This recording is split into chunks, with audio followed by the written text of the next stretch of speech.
Muy buenas tardes, mi nombre es Alexander Jiménez, estudiante del doctorado en educación de la Universidad UPEL de Venezuela. En el día de hoy quiero compartir con ustedes mi matriz epistémica que sustenta el estudio de mi trabajo o de mi constructo, desarrollo del pensamiento matemático, mediado por ambientes virtuales en la educación básica primaria. Bienvenidos. Mi matriz epistémica se encuentra desarrollada en tres grandes aspectos, como son los estudios previos o los antecedentes, unas teorías referenciales las cuales fundamentan mi trabajo y los modelos filosóficos y fundamentos epistemológicos necesarios para que mi constructo tenga una validez científica. Bueno, para lo cual me planteo tres grandes propósitos. El primer propósito es los modelos filosóficos y fundamentos epistemológicos. El segundo propósito es sustentar el objeto de estudio. Y el tercer propósito es articular la teoría con la práctica y el contexto, que consideramos que es muy importante al momento de hacer este tipo de trabajo. Bueno, partimos de los estudios previos, de los antecedentes. Yo los subdividí en cuatro grandes grupos. Encontramos el primer grupo, como es el uso de las TIC en la educación. Recuerden que mi trabajo va encaminado al desarrollo del pensamiento matemático mediado por las TIC. En este caso encontramos dos grandes autores, como son Cabrero y el señor Cole. Cabrero plantea la tecnología educativa o el uso de las tecnologías en el desarrollo o en la creación de ambientes virtuales de aprendizaje. Entonces, eso lo fundamento o lo complemento con el trabajo de Cole. En su trabajo, Cole plantea aprender y enseñar con las TIC, siendo las TIC el elemento dinamizador del proceso. Posteriormente a eso, paso a un segundo gran aspecto y no menos importante, que es la resolución de problemas. Recuerde que todo lo que el estudiante aprende en matemática debe tener una validez práctica en su vida cotidiana. De esa manera, él está adquiriendo un aprendizaje significativo. En este caso, tengo dos autores, pero me baso muy puntualmente en el método o en el modelo de Polya, el cual Polya plantea que el alumno debe comprender, planear, resolver y posteriormente revisar si la respuesta que obtuvo era la que él esperaba cuando se planteó el problema inicial. Y esto es muy importante porque podemos desarrollarlo en nuestra vida cotidiana. Posterior a esto, Zapata complementa con el desarrollo de las competencias matemáticas en contextos escolares. Y esto sí es importante, porque las competencias en matemáticas se evidencian en la medida que el estudiante es capaz de llevar ese conocimiento que está adquiriendo en el aula a su vida cotidiana. Pasamos a un tercer gran aspecto y también de gran importancia, que es qué sucede en el contexto colombiano, cuáles son las normas o las leyes que rigen esos procesos educativos. Y encontramos dos grandes elementos o dos grandes, digamos, dependencias. Una es el Ministerio de Educación Nacional, el cual reglamenta todo lo que tiene que ver con el desarrollo de los pénsulos académicos en las diferentes áreas de conocimiento, y encontramos puntualmente los estándares básicos de competencia. Y en este caso, como el constructo va dirigido a la parte de matemática, nos enfatizamos en la parte de matemática. Recuerda que los estándares van por conjunto de grado y es lo que el estudiante se espera o se aspira que alcance al finalizar esos ciclos. Entonces, el primero va primero, segundo y tercero, en el otro viene cuarto y quinto, y así sucesivamente.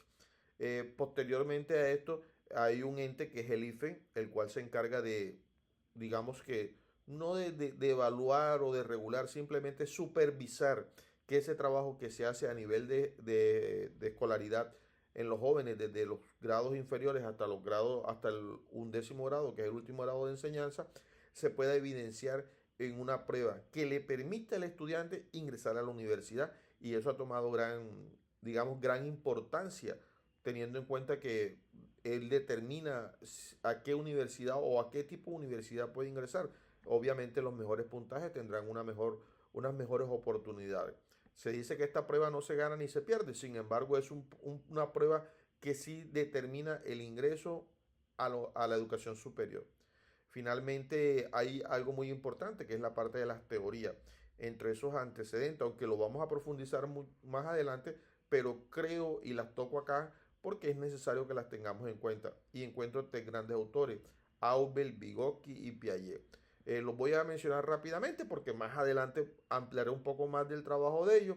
Aubel maneja el aprendizaje significativo, Vygotsky habla de un aprendizaje social y Piaget desde la parte psicológica habla de el desarrollo cognitivo del sujeto o del estudiante en las diferentes etapas de la vida.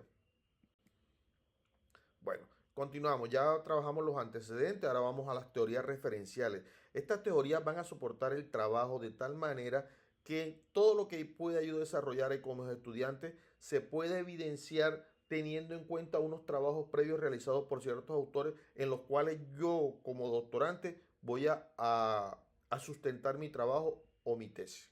Entonces, encontramos que Ausubel habla del aprendizaje significativo y habla de la adquisición y retención del conocimiento. Recordemos que el estudiante o el sujeto aprende lo que para él le es importante o le tiene una aplicabilidad en la vida cotidiana. Luego hablamos de Paper. Bueno, Polya, anteriormente Polya, que ya lo mencionamos con la parte del método de Polya, que es fundamental por el área en la que estamos trabajando. No quiere decir que los demás no sean importantes, pero en este caso Polya es un elemento o un autor muy importante en mi desarrollo. Paper habla del constructivismo. Recuerda que el estudiante parte de unos presaberes y va a construir su propio conocimiento.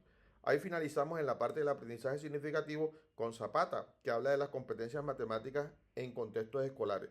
Recuerda, el estudiante o el sujeto aprende lo que para él tiene una aplicabilidad en su vida cotidiana. De lo contrario, es muy difícil que lo pueda interiorizar. Pasamos a la interacción social. Y en este caso la interacción social es muy importante de Vygotsky, el cual plantea que el aprendizaje se da en un medio donde el estudiante o el sujeto interactúa con otras personas de su mismo entorno. Finalmente, ahí Jonasse habla del constructivismo social para complementar lo que hablaba Vygotsky. Y finalizamos ahí con Simming, donde habla del conectivismo, donde dice que todo el aprendizaje puede estar relacionado entre la parte tecnológica y la parte de vivencia. Terminamos con el desarrollo cognitivo y en este caso sí es importante Piaget, porque Piaget ahí nos explica qué está sucediendo en la edad cronológica y en el desarrollo mental de ese estudiante o de ese sujeto que participa activamente de un proceso de enseñanza-aprendizaje. Encontramos a Sharping, disculpen la pronunciación, el cual habla de un aprendizaje relacional en el cual él puede complementar la parte de las TIC o la parte tecnológica con un aprendizaje que trabaja, que el estudiante ve en el aula. Ahí Browning termina con la parte del el aprendizaje por descubrimiento y que plantea que es muy importante que todo lo que el estudiante interactúe con su medio lo pueda ir incorporando en sus redes de aprendizaje. Finalmente terminamos con los modelos filosóficos y epistemológicos. Recuerde que inicialmente yo les decía que íbamos a plantear de unos antecedentes, luego íbamos a apartar de unos referentes unos referentes teóricos y terminábamos con unos modelos filosóficos y epistemológicos, en el cual encontramos a Gadamer con la verdad y método y la interpretación a base del conocimiento, muy importante. Luego viene Husserl con la parte de la terminología como comprensión de la experiencia matemática, y ahí es muy importante cómo yo como estudiante o como sujeto activo del aprendizaje estoy adquiriendo unos conocimientos con base en una experiencia previa. Y finalmente Ginaus, donde habla de la teoría y resistencia en la educación, donde habla de un aprendizaje crítico y transformador que se va más allá del aula. O sea, no es tan solo lo que el estudiante está trabajando el día a día, lo que está desarrollando en un plan de clase, sino cómo ese aprendizaje lo puede hacer para que él tenga un cambio de actitud en cuanto a la parte de su medio. Finalmente yo podría concluir que después de este trabajo vemos cómo hay una coherencia entre la parte de antecedentes, la parte teórica, la parte práctica, la parte conceptual y el día a día del estudiante. Bueno, muchas gracias por su atención y que tengan buena tarde.